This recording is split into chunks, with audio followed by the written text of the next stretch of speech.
សួស្តីអ្នកទាំងអស់គ្នាស្វាគមន៍មកកាន់វីដេអូមួយទៀតឥឡូវនេះខ្ញុំនៅកំពុងតែស្ថិតនៅក្នុងបរិវេណរបស់សាលា Techno នៅភ្នំពេញនេះថ្ងៃនេះដែរគឺជាថ្ងៃចុងក្រោយដែលគេមានកម្មវិធី Book Day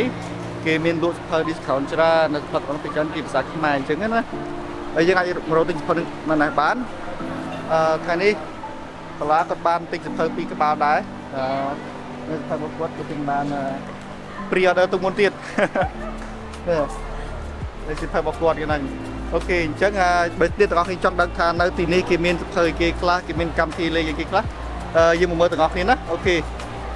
see you in the B-roll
ឥឡូវនេះយើងបាន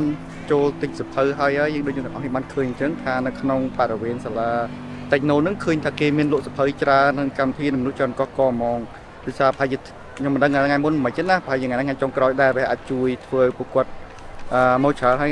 ជាពិសេសទៀតថ្ងៃនេះគឺថ្ងៃចុងសប្តាហ៍ថ្ងៃអាទិត្យដែរអញ្ចឹងណាបន្ទាប់ពីយើងទិញសៀវភៅហើយយើងឆ្លៀតឱកាសដើរមើលបរិវេណសាលា Techno តិចដែរដោយសារតែនិយាយស្មោះត្រង់ទៅគឺអត់ដែលបានចូលមកលេងសាលា Techno ទេលើកទី1ដែរឃើញតែប្លែកព្រោះនៅក្នុងបរិវេណសាលា Techno ហ្នឹងឃើញថាគាត់មានទីធ្លានិងមានដើមឈើនិងបរិយាកាសគួរឲ្យស្រឡាញ់ដែរទីអញ្ចឹងណាបើប្រៀបធៀបទៅនឹង campus ផ្សេងៗទៀតដែលខ្ញុំធ្លាប់ទៅឃើញថាសាលា Techno ហ្នឹងឃើញថាគេរៀបចំក្នុងនេះគឺមានបរិយាកាសបៃតងបានច្រើនឃើញស្អាតឧទាហរណ៍នៅខាងក្រោយនេះឃើញគេបៃតងបែរដើមឈើធំៗចាំស្ដាប់ហើយ ឥ